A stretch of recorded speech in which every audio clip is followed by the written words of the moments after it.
Oi, oi, it's your boy, Jack Slack. It's the Jack Slack podcast coming at you on, is it Thursday? I think it's Thursday. And I'm going to be real with you. I was going to struggle to talk about things this week because early in the week, I mean, we had the event over the weekend and Alistair Overeem lost pretty emphatically, didn't really get anything going. Again, it was the covering up on the fence that really cost him, but that wasn't particularly exciting, didn't get me raring to go. Even though I said that card looked good, didn't have an awful lot of exciting stuff on it, except Diego Ferreira versus Beneil Dariush, which we're going to talk about at length at some point. Well, today, in fact, but I was putting it off because so much else wasn't interesting about that card. And then, and Corey Sandhagen did well too, but we'll get into that later. And then, as we tick towards midweek, I'm looking down the barrel of UFC. Is it 258? And it's possibly the worst pay-per-view they've ever put on. It's the co-main event is Macy Barber versus Alexa Grasso, who are both coming off losses in a shit division. It's just, I was just feeling pretty down and uninterested in the whole thing. I was like, should I write something about some obscure karateka or kickboxer or some wushu watch or some bollocks? But then Scott Coker stirred from his slumber and unveiled at what was like the time is now equivalent press conference for Bellator, a list of things which are both exciting and hilarious. So we're going to talk about that right now. If you haven't been keeping up with our usual ragging on Bellator, all their events were bad heading into the end of the year. Their favourites won the vast majority of their fights like they always do. And they said, keep your eyes out, January 2021, we're gonna have shit coming. And it got to the end of January 2021 and there was nothing. And we were all going, ooh, maybe they're in their death throes. Maybe those were the death throes. But they just came out and announced huge tournament. Before the break, they'd announced that they'd got Yoel Romero and Anthony Rumble Johnson, and people were excited about that. And there was a lot of talk about a prospective light heavyweight tournament. And then they just came out and announced it now, and everyone's hyped for it. But in tandem with that, they announced that they've got a deal with Showtime, which I believe showed the old Strikeforce events back in the day. So, all those people wanking themselves to death over nostalgia. And then today, they announced that they're on the BBC iPlayer, to be fair, which means that they're part of a streaming service, which people only really use to watch, Don't Tell the Bride and shit like that. But yeah, everyone lost their minds over it. And I thought it was quite interesting because it looks like they're doing some of the stuff that, to be fair, I'm not always a good faith critic of Bellator. I especially don't like people whose mental illness manifests as an obsession with Bellator and cheerleading it simply because it's the only alternate to the UFC. But I did give an honest assessment. I've done it a couple of times of what I would like to see them change. And a lot of my criticisms have hinged around like Scott Coker's dog shit matchmaking, where almost always the favourites win, and some of it is really like, I don't mind. They've got about, I don't know, let's say 12% of the best fighters in the world. Let's say the UFC has like the other, what is that, 88%. I don't know, one will have a few. There's a few good fighters everywhere, but the UFC has like 75-80% of the world's best fighters. But Bellator is in second. They've got a lot of really good fighters. Now, you would expect those really good fighters, if they are really good and the rest of the Bellator roster isn't that good, you expect them to win a good few times, like easily. But, there is no excusing like the shit that they did with Michael Venom Page, who is on the thumbnail on the news story about this. Like, yeah, here's Michael Venom Page. We'll put him on at the start of the card in the main event so that you don't have to stay up and he can smash a homeless man. But the matchmaking there has been absolutely dreadful, and that is something that Scott Coker, he's always been guilty of mismatching and finding matchups to build. Nick Diaz was somewhat product of favourable matchmaking. But it's never been as bad as that MVP stuff. And, it really did piss me off a lot. But there's a lot of problems with Bellator generally, like their production. Just the obsession with being like 2005 UFC To the point that I didn't even realise this till the other day, but the UFC dropped the Gladiator. You remember the Gladiator?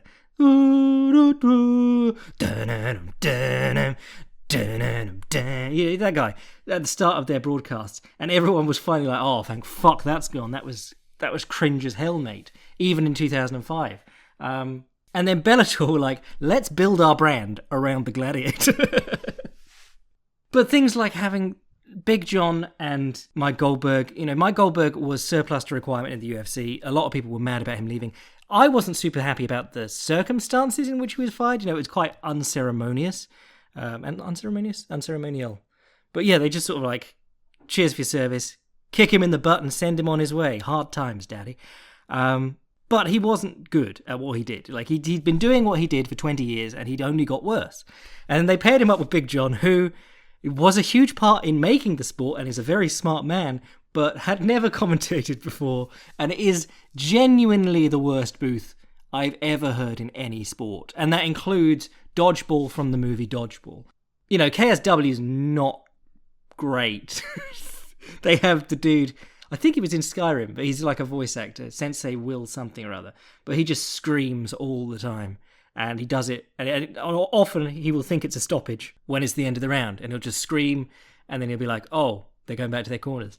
But yes, arguably the worst booth in all of sports. So one of my things was get rid of that immediately, or put in a third person. And they did put in a third person in the form of Josh Thompson. He's trying, but it seems like whatever Goldie and Big John have, it drags the third person into talking about old man stories.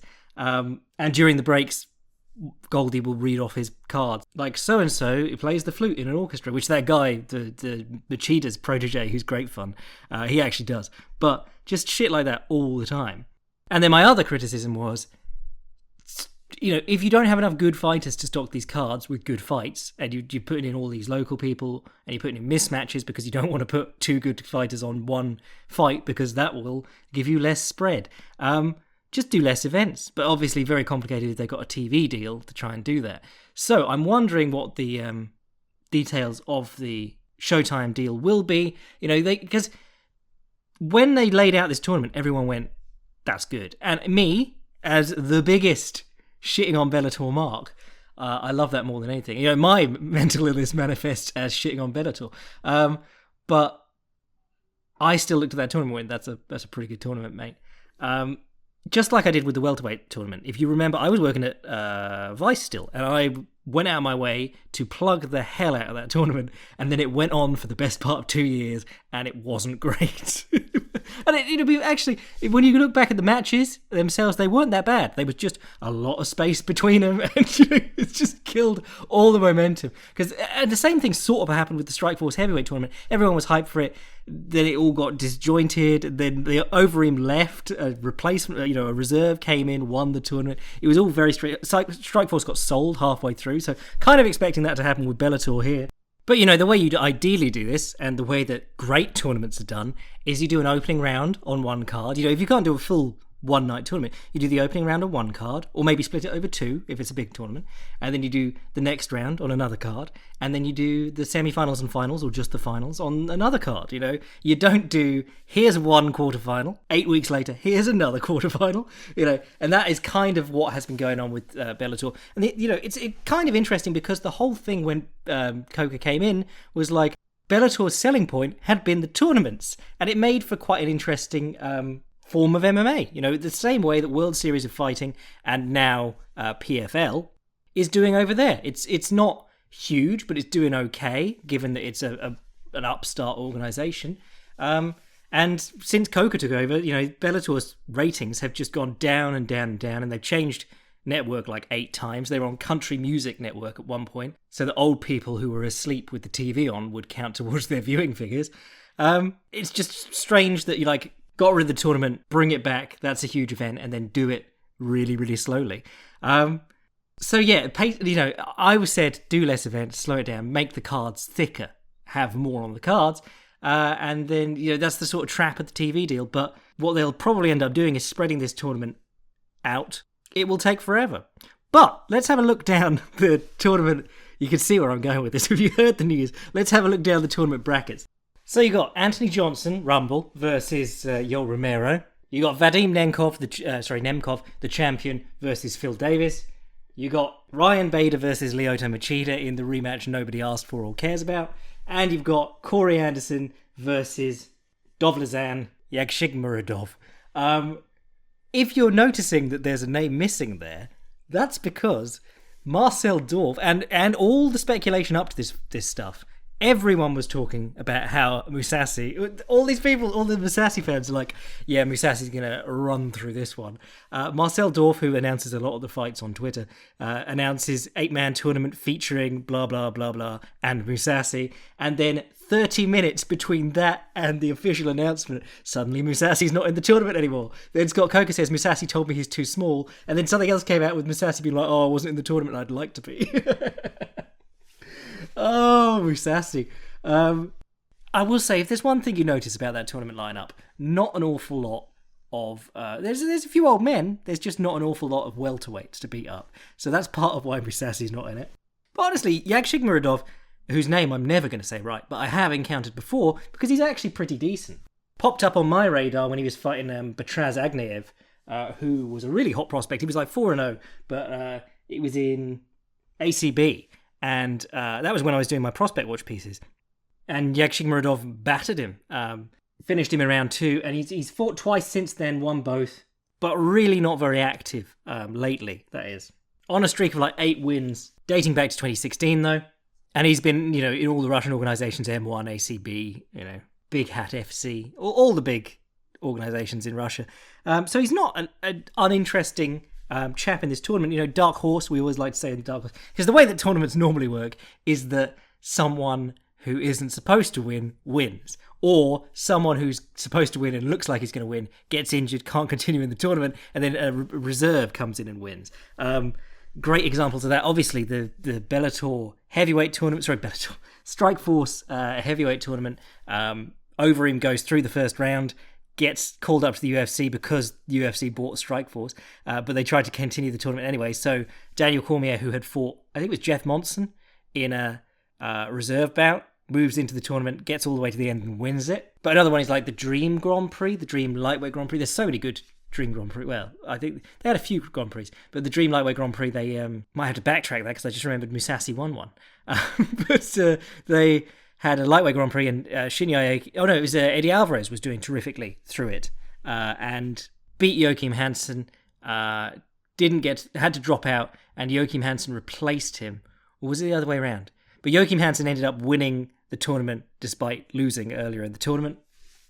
But like Bellator's heavyweight tournament, which was an absolute farce, this one has some weird, like we said, they got a lot of good. Well, they got a good amount of good fighters. They got more good fighters than most other organizations who aren't the UFC, but they don't really have enough good fighters at any weight class that they want to do one of these like big name tournaments, or certainly big name fighters. If they were doing the tournaments they used to do back in the day with like Pat Curran and Eddie Alvarez and so on, like under Bjorn Rebney era, you'd get some interesting people emerging. But in terms of like name value in tournaments, what they ended up doing, like with the heavyweight tournament, was they had a load of people move around. That's why I used to joke that the heavyweight tournament was made because Rampage wanted to get fat.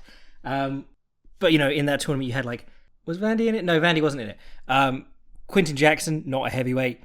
Chael Sonnen, not a heavyweight. You had like 3 actual heavyweights in it. Ryan Bader, not really a heavyweight at that time, we thought. So what we got here is an interesting collection of people, because you got very good actual light heavyweights like Nemkov, Davis, Rumble Johnson. Then you got people who are just sort of like moving in to be there, so that you could make this tournament. I forgot to include Corey Anderson there. But like Ryan Bader has been fighting at heavyweight, and then he came down to fight Nemkov, looked really, really slow. And you're thinking, why bother? If you can not cut weight and you're just ragdolling everyone at heavyweight, because Bellator doesn't really have that many heavyweights. But he's a competitor, so that's what he's going to do. But yeah, weird move for him down. Lyoto Machida has been doing, honestly, for how old he is, he's been doing great things at middleweight. Dropped a split decision where the guy who is currently the champion couldn't do anything to him. And then Yoel Romero coming over and moving up, like we said. So, you got 5 guys who actually fight at that weight regularly. You got Ryan Bader coming back, you got Lyoto Machida coming up, and you got Yoel Romero coming up. So kind of, better outlook than their heavyweight one in terms of like legitimate people at that weight in that tournament. I think these matchups are really interesting. Corey Anderson is there facing Yagshimuradov. You can literally see Gegard Mousasi's silhouette there where they wanted him to be. Wait, hold on. Where is Fat Melvin Manhoff? I was told he is a very legitimate test for any light heavyweight.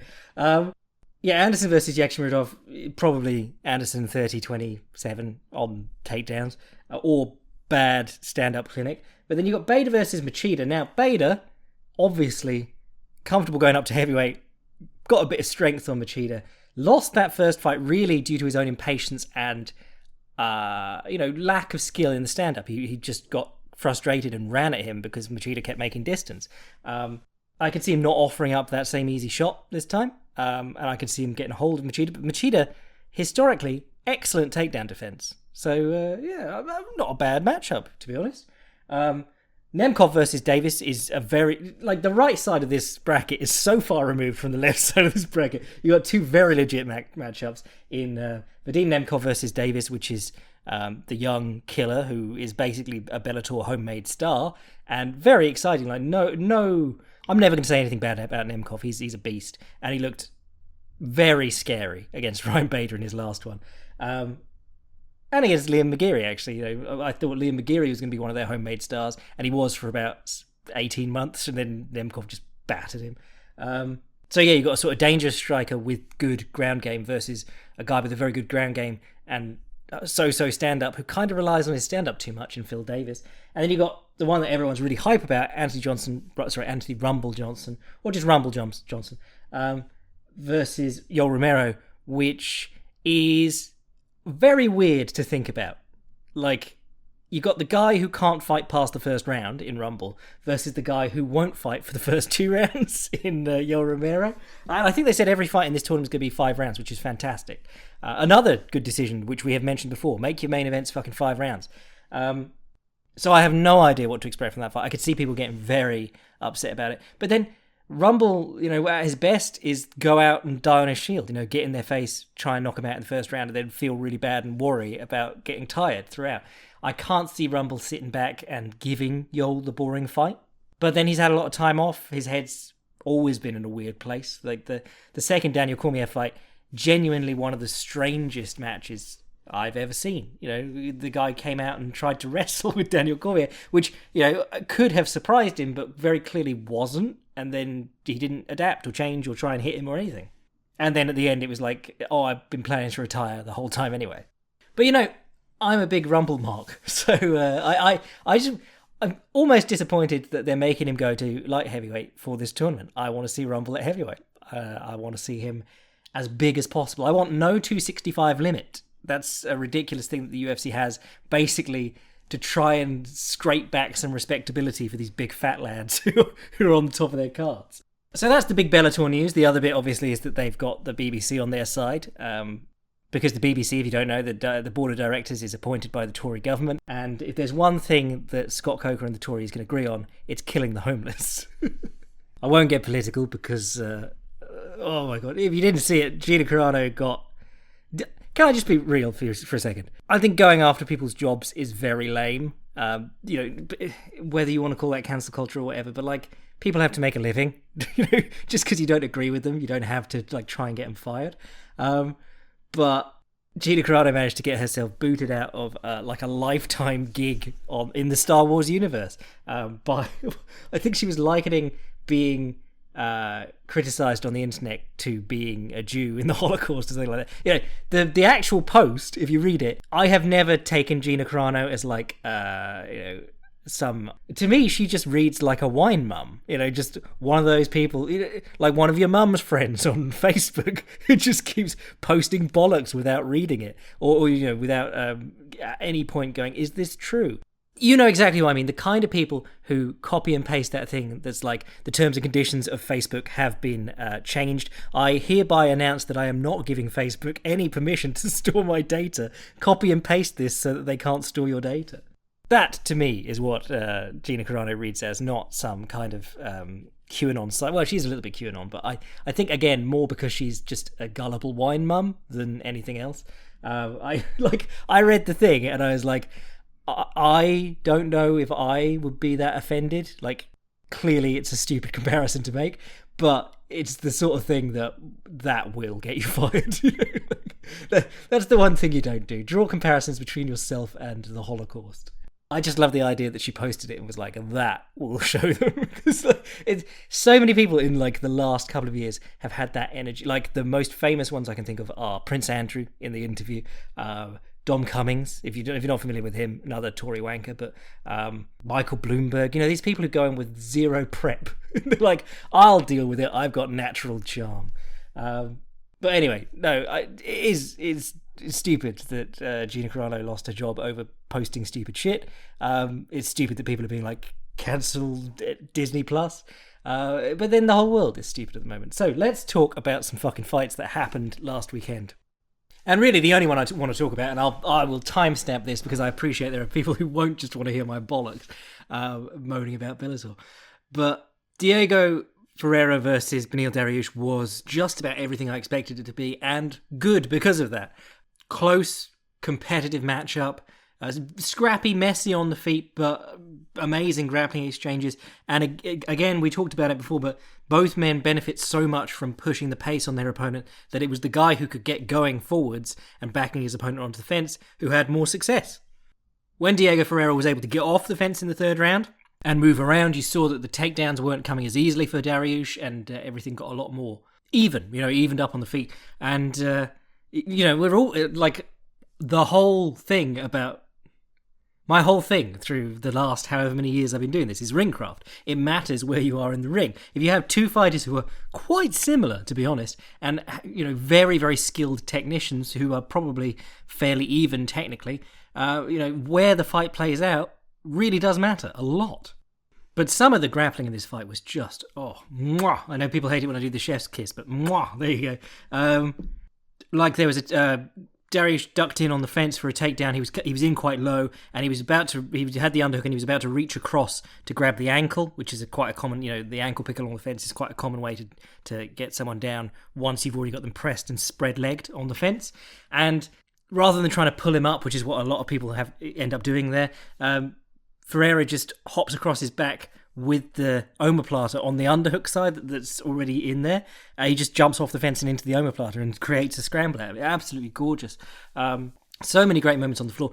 Diego Ferreira, this fight was, if you are equally matched, don't get put on the bottom because that's the worst position and you will end up probably losing. But this was exactly how you should be fighting from the bottom if you are on the bottom. He was making stuff happen. He gets taken down into the closed guard in the center of the cage. He opens his guard and moves to sort of like a knee shield and encourages Dariush to push down his bottom leg and go to half guard. He starts working on the Kimura on that side, and then he swings his arm back through and takes the underhook anyway, so that he can start trying to stand up. But as he takes the underhook, Dariush moves back to full guard, and he attacks an omoplata on the same side. He's got the underhook. Absolutely gorgeous sequences. There were some really cool ones where he got taken down and he just inverted over and tried to get up. And that's really like how if you watch his Ferreira's fight against Habilov, that's how he got out of that. He didn't always stuff the takedowns, but he did always seem to make something happen out of the momentum of the takedown. So Habilov got him down with a body lock, and Diego Ferreira just rolled over his shoulders in a Granby, which his hips broke Habilov's grip apart, and then he just stood up. And the crucifix was in the Habilov fight, and it was in this one too.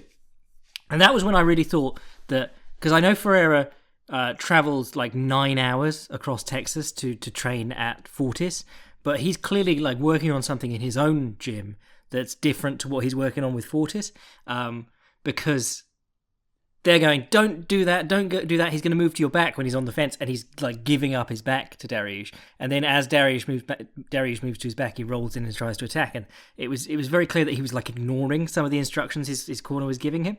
But he managed to like moonwalk himself into a crucifix at one point, which was incredibly cool against someone as good as Dariush. But I mean, Dariush's own grappling was also awesome, because there was a takedown along the fence at one point, and as he takes Ferreira down, Ferreira has like a butterfly hook, picks him up and elevates him. And it's exactly the sort of situation where most people, or most good grapplers in MMA now, will roll through and attack a leg. And Dariush while being elevated, like hops off to the other side. He does like a little cartwheel across. Absolutely brilliant. Cannot recommend that fight enough for grappling exchanges. And then the striking was quite interesting because we talked about the ways that could play out too. I said I'd like to see the uppercut from Dariush. He didn't really get to use that much, but he did hit him with a couple of nice knees coming in. Ferreira had that sort of wild changing of stances that I said was his thing. He changed into southpaw and the right hook, the southpaw right hook, which we talked about not really working against most of his opponents, did work here because he was fighting a southpaw. But it was really Dariush being able to get ring position and use his takedowns well. Because I think of the two, Dariush is probably the stronger wrestler anyway. But having the ring position too, when you're dealing with a guy as scrambly as that, really makes a huge difference. Because that's what helped Ferreira against like Habilov. Because he was backing Habilov up, Habilov was shooting towards the centre of the cage. All that room to roll and spin and elevate and do all the things that a dynamic bottom player will do. It's that difference between trying to grind your way up along the fence and using that jiu-jitsu stuff out in the open. That jiu-jitsu stuff. And I was thinking about this because we've got Gilbert Burns versus Kamaru Usman coming up this weekend. Fuck it, we might as well talk about it now. But I was thinking Usman does a lot of work with the underhook pin as well. Ferreira did this last night, but I also... you see Chito Vera do it a lot too. He will use the overhook, and when he feels like he might get taken down, he'll actually choose to go down and try and throw in like an omoplata or something, just using that arm being deep.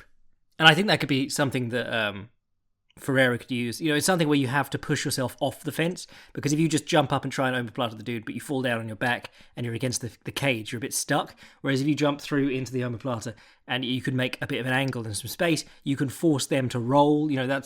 That's the thing about the omoplata. It's very, very, very, very, very low percentage as a submission, but that doesn't remove its value. Its value is in sweeping mainly. It makes people roll through, and whether that gives you a sweep and you end up on top, or you just get a scramble and you're both back to your feet, that's still better than being on the bottom, in MMA at least.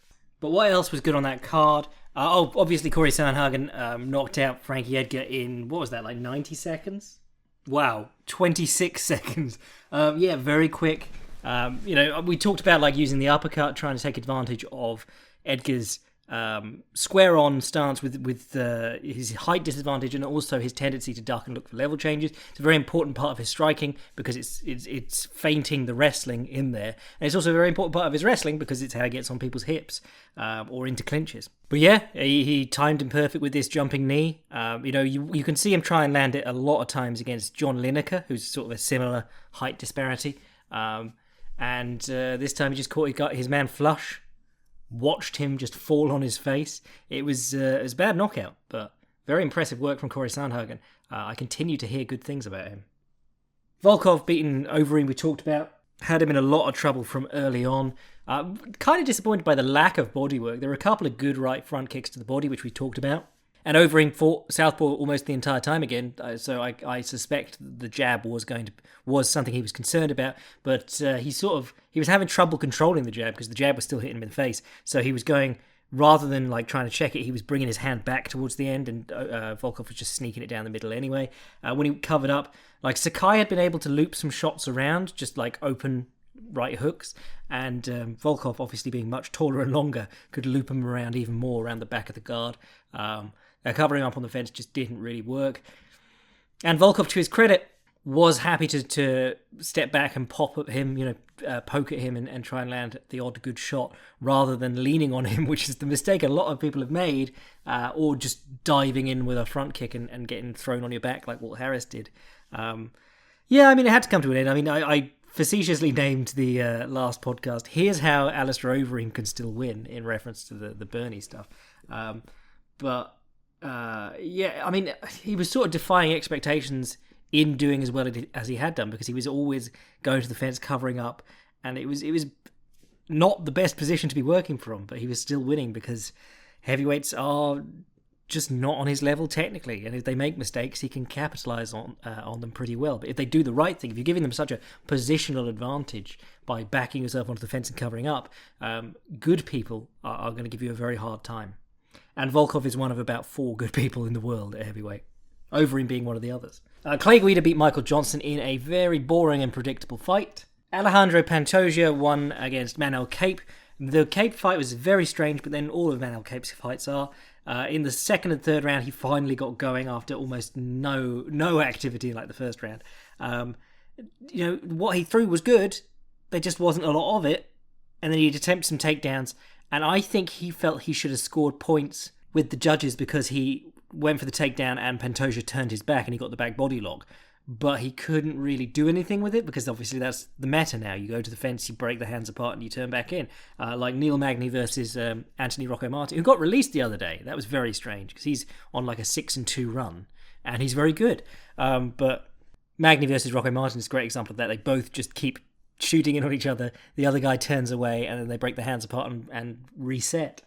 But Pantoja was doing nice work with body kicks and low kicks. He was timing because Cape kept trying to pivot out. And he kept timing the pivoting leg. And that's something that Frankie Edgar was doing against Jose Aldo. Rob Whittaker was doing it against Uriah Hall. But it really sucks. If you can catch a guy pivoting and hit him in the back of the knee, it's nasty. I feel like Cape, he always does come across as a bit of a dickhead in these fights, just because of his showboating. But he didn't really do enough to justify his anger at the decision. So that's probably what people are going to remember him for. I think people are going to consider this, a disastrous debut. But I consider it just like yes, he didn't storm his way to the title in the first place, but he still looked good against a top 5 guy in the world. And he's got some adjusting to do. And he had some adjusting to do even when he was the rising champion. We were saying, he's got amazing power in these bursts. He's added some nice counters. But can we shave off the edges? Can we make this a little bit prettier? Make it more cohesive and waste less time? And then Devontae Smith versus Justin James was good fun too. That was a classic matchup between the jab and the right hand across the top of the jab. And you saw both of them land, but Devontae Smith was just landing more and more often. James's eye looked a mess by the end of that. But looking forward to this weekend's card, which honestly is a bit shit. It looks like the kind of card that they put together and then either they think you're stupid, as in the person who pays for fights. As I said before, I pay for all the events, so I feel stupid all the time. But either they think very lowly of the people who currently buy the events, or they're completely out of touch and they'll do this event and then they'll go away and be like, well, Conor got 1 million buys and this got 50,000 buys, so nothing's selling except Conor. But really the thing to care about is the main event. We talked briefly about it earlier, but two former sparring partners, or even teammates actually, they were both together for quite a long time at Black Zillions, which then became whatever it is now, Hard Knocks 365. Usman is now with Whitman, up at, where is that? Is that Elevation? No. Fuck, where is that? Well, he's with Whitman and Gaethje and Namajunas. And I think Jorge Santiago or George Santiago has gone with him because he was in the corner for the last one along with Whitman. And I believe that Gilbert Burns is still there. But, part of the reason I got difficulty getting excited for this one is that I don't find Kamaru Usman's fights particularly interesting. And I'm going to qualify that because, obviously when people hear that, they'll be, oh, what kind of technical analyst are you if you don't enjoy the elite level technique of Kamaru Usman? No, I enjoy the parts where he boxes in and when he does his level change and he picks up his single and walks the guy to the fence. I enjoy that. I enjoy the lovely takedowns and things. I don't enjoy the parts where he's stuck in an over-under clinch and he's just holding it and striking, punch the thigh, stomp the foot, shoulder the face. He did that exact sequence a dozen times in a row against Jorge Masvidal. It's that static stuff, punching from the over-under is just, it's not a particularly effective position. What he's doing is he's holding position. The actual grappling stuff is always fun. And I think that's probably where you're going to see the difficulty for Burns in this fight if it goes to the wrestling. He's not going to have so much trouble once Usman takes him down. I mean, maybe he gets stuck there for a bit, but Jorge Masvidal was able to get up over and over again, never really be threatened on the ground. He got mounted very briefly, but immediately got a deep half guard, came up on the single. The problem is that if Usman smushes him against the fence, there's not really anything he can do to attack, and then you just lose rounds while he's chipping away. There are lots of cool things that Kamaru Usman does do. For instance, like I know that his knees are wrecked apparently because he doesn't do road work, which is like if you go to the forums, Sherdog, great forum. If you go to the forums and you have a look at people talking about this, they're just like arguing over whether swimming works as cardio or not. And you're like, there are plenty of dudes who do swimming, like in any sport, who do swimming for their cardiovascular work. Or use the elliptical. I mean, Stipe uses the elliptical. Running is very, very hard on your knees, especially if you're a heavyweight and you're like 240 pounds, and that's landing on your knees on pavement over and over again. Loads of people do different things to get their cardio, especially steady state stuff, because you're just basically committing to being bored for an hour to 40 minutes to like an hour and a half normally for like a good roadwork session. And it's not the case that you need like the hardest conditioning in the world. You just need to do it often, all the time, but knowing that his knees are wrecked, it makes sense that his flock of geese flying over, don't know how that's going to sound, but it makes sense that he doesn't really do like big dynamic level changes, shooting into double leggers and things. What he tends to do is just a little duck in. Like when he does level change, it's always at the waist, like a little, when we talk about the difference between dipping and weaving in boxing, you dip at the knees to get under things, but you can also, there are also fighters who weave by like leaning forward at the waist, which makes you much more susceptible to the uppercut, because if you dip at the knees, you can stay quite upright. And his level changes tend to be like bending forward. So he does a lot of like snatch singles where he reaches forward, grabs the leg and pulls it into him. And he does a lot of punching in and then putting his head on the opponent's chest, pushing them back and picking up the leg, like reaching down and picking up the leg by driving the opponent back over their feet with his head. So he tends to put his head like in the middle. It's not like, say, GSP. GSP was accused of being boring a lot, but he'd do like a beautiful jab into a double leg, and the double leg would be the most dynamic thing in the world. Usman doesn't really do that. He does very short boxing into very short level changes into very close range. And I think that's why his boxing has improved so much, because he has to get quite close to actually engage in takedowns. And there's a few like full level changes that he did, like ducking in on Jorge Masvidal, and he does some cool stuff along the fence. Like a lot of it is just outside reaps, getting the guy down, sitting in half guard, letting him get back up, and then dragging him down again. But he also does things like the double leg he hit on Masvidal on the fence was beautiful. He was in on the hips, and Masvidal spread his legs, spread the base really wide in that very long sort of forward stance from your taekwondo or your karate or whatever, and Usman went to his knees and slid alongside him and turned the corner and drove and finished the takedown off the fence. It was lovely. But most of what he does is pick up singles and move to the fence. So for Burns, like, I would give Usman the edge in the boxing, because he does look very comfortable there. He does swing wild sometimes, but he puts together lots of punches. He puts together combinations. He feints well. He moves his head, and he looked good even against Jorge Masvidal, who's a much more experienced striker and generally regarded as a better boxer, or a very good boxer in MMA. Whereas Burns is considered more the kicker, because he does so much work with that low kick, particularly as like a as his first line of offense. He touched the hands, kicked the leg. That's what Hooft was telling him to do against Woodley. But I really like the idea of counter uppercuts for Burns, counter uppercuts and elbows, and that's something like, say you're in against someone who's going to level change deep and dive for your leg or dive for your hips, like a Habib. There's me saying like counter uppercut. That's a very people used to think that the counter uppercut was just the counter for takedowns generally, and it isn't true. If you're fighting Habib and he's going for the head outside single, or he's diving deep for a low single leg, that's not really going to work. But Usman tends to come in and his level changes are at the waist, and he tends to put his head on your chest. So I think the uppercut could work very well against him. And I think the intercepting elbows, probably a good chance of cutting him, because I think cutting him is probably a pretty useful strategy, because he's going to be there the whole 5 rounds and his head's going to be in your face the whole 5 rounds. You might as well try and get some attritive damage, make it harder for him to see. I think knocking him out like with a good clean shot is going to be hard to do. But the uppercut, I said already, but also the uppercut to the chest, I think, is an underrated weapon. I talk about this a lot. It's something that Takanori Gomi used to do back in Pride, and it's something that Ricky Simone did against Hani Yahya.